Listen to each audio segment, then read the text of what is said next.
dan hari ini menjadi bagian melengkapi perjalanan panjang pemimpin definitif. Perjalanan ini sebetulnya sejak proses pemilihan tanggal 14 Februari, kemudian dilantik tanggal 8 November dan hari ini 31 Desember. Jadi menjadi perjalanan panjang terbentuknya kelembagaan yang lebih sempurna. Dengan kepemimpinan definitif ini, maka proses-proses selanjutnya akan dilakukan untuk membahas alternatif DPRD dan juga pemilihan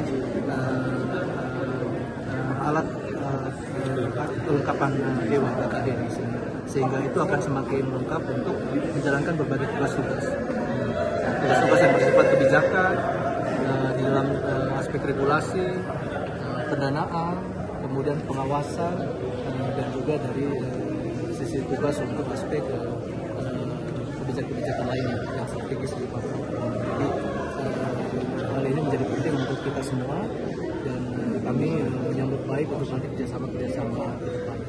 Perjalanan sejak tanggal 8 November hingga hari ini hampir 2 bulan telah kita lalui dan kita sudah minimal menemukan bentuk pola kerjasama dan kolaborasi dalam konteks kunjungan kerja, dalam konteks reses di akhir Desember dan juga konteks sidang paripurna di dalam pembahasan RAPBD yang telah dilakukan 1 bulan terakhir ini. Minimal 2 bulan ini ada sebuah bentuk pola kolaborasi dan kami berharap nanti setelah terbentuk ini di 2025 sudah mulai pola ini semakin lebih terkonsolidasi lagi. Kerjasama, kolaborasi antara pemerintah provinsi dan juga DPRD Papua. Yang kedua, hal yang strategis adalah kebijakan yang sesungguhnya adalah beyond election atau beyond terbentuknya DPRD, harus melampaui hasil pemilu atau harus melampaui terbentuknya kelembagaan.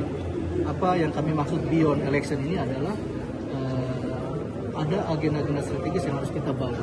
Kita sebagai daerah tertinggal di Indonesia, indeks pembangunan manusia yang rendah, orang masih mengklasifikasi kita daerah dari sisi keamanan kerawanan tinggi, kemudian kita masih level konsentrasi kemiskinan ekstrim masih tinggi, tetapi di balik itu kita punya berbagai potensi sumber daya manusia yang luar biasa, ada peradaban yang tinggi, tapi kemudian juga ada potensi sumber daya alam yang juga luar biasa, sektor pertanian, sektor pertambangan, dan sebagainya. Sehingga ini menjadi sebuah tugas penting di berbagai keterbatasan yang ada, tetapi kami berharap di provinsi dan juga nanti DPRD kita bersama-sama bisa optimalkan potensi-potensi sumber daya alam dan sumber daya manusia untuk ada sebuah langkah-langkah perubahan-perubahan yang lebih baik. Saya pikir itu yang menjadi penting.